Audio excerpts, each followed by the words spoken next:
What's going on, guys? Welcome back to Jump Ball Central. Today we're looking at the top 5 2020 NBA draft prospects. At number 1, Anthony Edwards. Edwards held steady in this spot all season and remains the most palatable answer to a particularly convoluted question of who to take at number 1.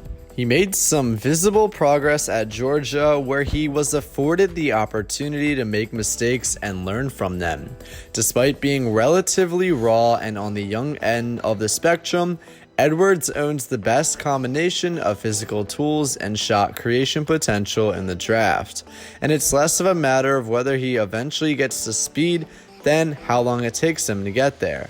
His balance and strength bode well for his long-term capacity to defend.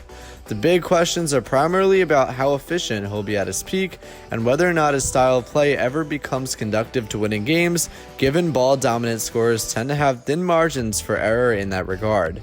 His development at Georgia from where he was a year ago offers room for optimism, and with the right level of nurture, Edwards has a pathway to being a long-term building block. But making this pick will come with a requisite degree of patience. At number 2, LaMelo Ball.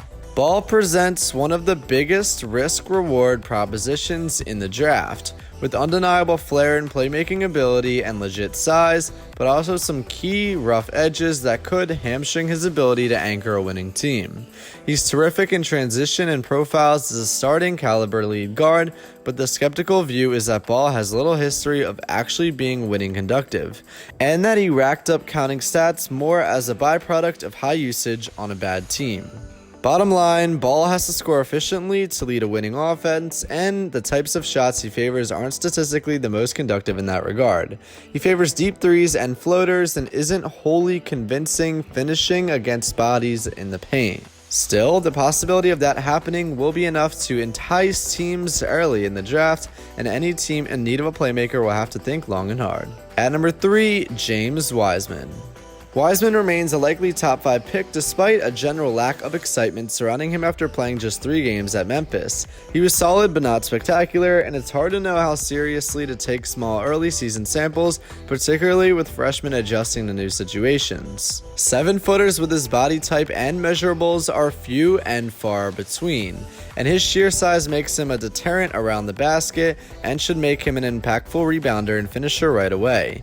He will have to continue making progress as an all-around offensive player, particularly the development of his jumper to maximize his talent. He's probably a productive starting caliber center, but he may not be a franchise-altering piece. At number 4, Tyrese Haliburton. Although nearly everything about Haliburton's game is unorthodox, his advanced on-court intellect, winning conductive skill set, and rapid trajectory are noteworthy and set him apart in some regard in a lottery where the talent gap between prospects is admittedly narrow. His actual draft range is fairly wide, given the fact that his game is a bit of an acquired taste. What he lacks creating off the dribble or exploding past defenders, he'll compensate for with a diagonal pass or narrowly threaded drop-off that few of his peers would ever think about making. Haliburton's real value lies in what it means for everyone else on his team, and how and when his game takes off may depend more on how long it takes him to land in a great situation, where he's able to accentuate rather than anchor a team.